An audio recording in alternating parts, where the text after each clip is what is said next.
This is KGW News at Sunrise. Hey, good morning. Thanks for getting up with us on this Saturday morning. I'm Tim Gordon. This morning on Sunrise, we begin with breaking news out of the Vatican. Pope Benedict Emeritus has passed away. We'll look back at his legacy and his decision to resign, the first pope to do so in 600 years. Plus, police have made an arrest related to the quadruple murder near the University of Idaho. Everything we know about the PhD student studying at a college just minutes from the murder scene. But before we get to all that, let's check in with our fine friend Chris McGinnis for a look at our Saturday forecast on the last day of the year. The last day of the year, yes, and it's already New Year's somewhere, right? Yeah, sure it is. Okay, our New Year's Eve starts a little wet. Okay. But I think for anyone going out on the town tonight for New Year's Eve festivities, we will dry things out. All right, here's a look at radar right now. Showers, and in fact, some of them kind of heavy. You see that yellow blob there on the map right under the battleground label there, indicating a heavier shower there rolling through northern Clark County, and some showers on the east side of Portland as well. Over the last couple of hours, these showers have been sort of pinwheeling themselves through southwest Washington and northwest Oregon, and they will continue to do so at least for the first half of our day. It's 44 in Hillsborough, Sherwood checking in with 46. The big board looking at temperatures across the region. Nobody terribly cold. I guess the cold spot Baker City at 25. Snow showers out there this morning. John Day waking up to 34, and it's 32 right now in Bend. Live look up on the mountain. Timberline is getting some fresh snow, a little bit of fresh snow today. That will wrap up, I think, late in the day. Meanwhile, at PDX, it's 47 degrees with a light wind and some light rain falling, and that will be with us on and off throughout the day today. So our day planner does feature showers this morning, occasional showers continuing into the late afternoon, but I think they do diminish as we get towards nightfall, and we'll have a mostly dry New Year's Eve and probably a dry New Year's Day. We'll check out that forecast coming up in just a few minutes. Tim. All right, Chris, thanks a lot. Well, breaking news overnight, Pope Emeritus Benedict XVI has died. He was 95 years old. The shy German theologian will be remembered for his attempts at reawakening Christianity. Benedict was the first pope to retire in 600 years, paving the way for the Assembly of Cardinals to elect the current Pope Francis. The two popes have since lived side by side in the Vatican Gardens, which prompted a 2019 film called The Two Popes. On Thursday, Pope Francis will hold a funeral mass in St. Peter's Square in an unprecedented celebration of life as a current pope leads the funeral of a former one. The Vatican said Benedict's remains will be on public display beginning Monday. Well, nearly 2 months after a quadruple murder in Moscow, Idaho, a suspect has been arrested in Pennsylvania. 28-year-old Brian Kohberger was arrested Friday morning. He is a graduate student studying criminology at Washington State University with an address in Pullman, Washington. As our Mike Benner reports, until the suspect is back in Idaho, most details into his arrest, including a possible motive, will stay sealed.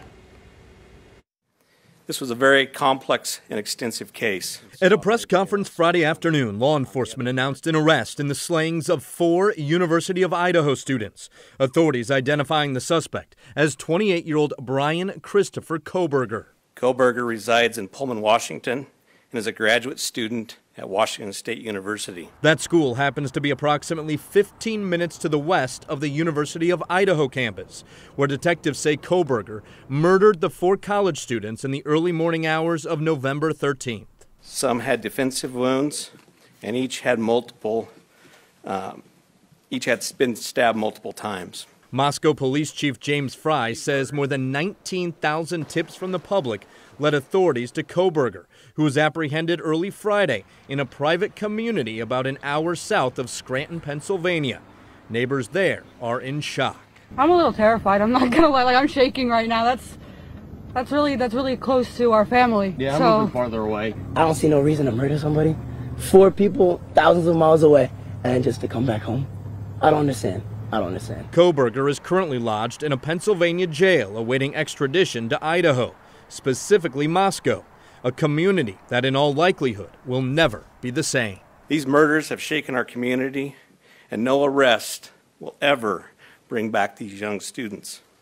However, we do believe justice will be found through the criminal process. As we mentioned, Kohberger is in a Pennsylvania jail. He is facing 4 counts of first-degree murder and 1 count of felony burglary. I'm Mike Benner for KGW News. Well, 2 teenagers could face criminal charges over a social media post that threatened violence at West Salem High School. The Marion County Sheriff's Office says the FBI got involved after seeing the post, which threatened violence the day school is back in session. Investigators tracked the post to a homeschooled 16-year-old who lives east of Salem. They also say a 15-year-old West Salem High student was involved. District attorneys will decide whether to press charges. Well, Beaverton police are investigating a deadly pedestrian crash that happened around 7 last night. Southwest Allen Boulevard was closed between Murray and 141st Avenue while they investigated. That's near Highland Hills Shopping Center for reference. The scene is cleared this morning and the road back open. This is a developing story, though, and we'll update you when we get more information. Well, it is the last day of 2022. Congratulations to all of us for making it through another tough year in some ways. With the new year comes new laws. Starting Sunday, more than a dozen laws passed by the Oregon legislature will go into effect. They range from public safety to paying farm workers overtime.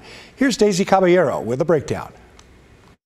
Starting January 1st, 2023, 16 new laws will go into effect in Oregon. First up, House Bill 4075. This new piece of legislation would make it easier for victims of crimes to navigate the court system and to receive restitution payments quicker. Next is House Bill 4002. This is for farm workers. It would start to phase in overtime limits for agriculture workers. Anything past 55 hours a week will have to be paid time and a half starting in 2023. By year 2027, the threshold for overtime will be the usual 40 hours per week. And lastly, House Bill 4031, and it has to do with establishing diversity goals for Oregon schools. The goal for this one is to match the percentage of diverse employees in the Department of Education with the percentage of diverse students in public schools.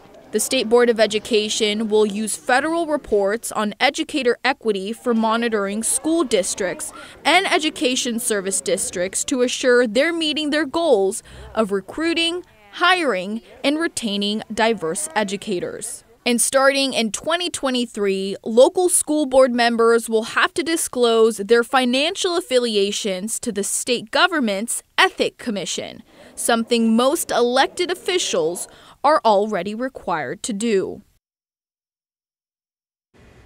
And if you'd like to read more on the new Oregon laws in 2023, we have a story up right now on KGW.com with everything you need to know. Happy New Year. Are you heading out tonight to celebrate New Year's Eve? Well, TriMet has got you covered. They're offering free rides in an effort to keep people from driving under the influence. All MAX trains will ride on Saturday schedules today, with some lines extending late night service until at least 2 a.m. TriMet buses will also run on regular Saturday schedules. Good to use that public transportation, folks, if you're going out to party. For more information, go to trimet.org/planner. Well, speaking of New Year's, we want to hear your New Year's resolutions. That is, of course, if you have any. If you do have any, well, share them with us, will you please? Post your resolutions, or maybe why you maybe don't have one this year, on our Twitter or Facebook post. You can also text them to 503-226-5088, and we're going to share your responses on air on Monday, on Sunrise, in the new year. You bet. Well, it was a nail-biter. This week, the Ducks bested the Tar Heels in the Holiday Bowl. We will break down the action, play-by-play, after the break.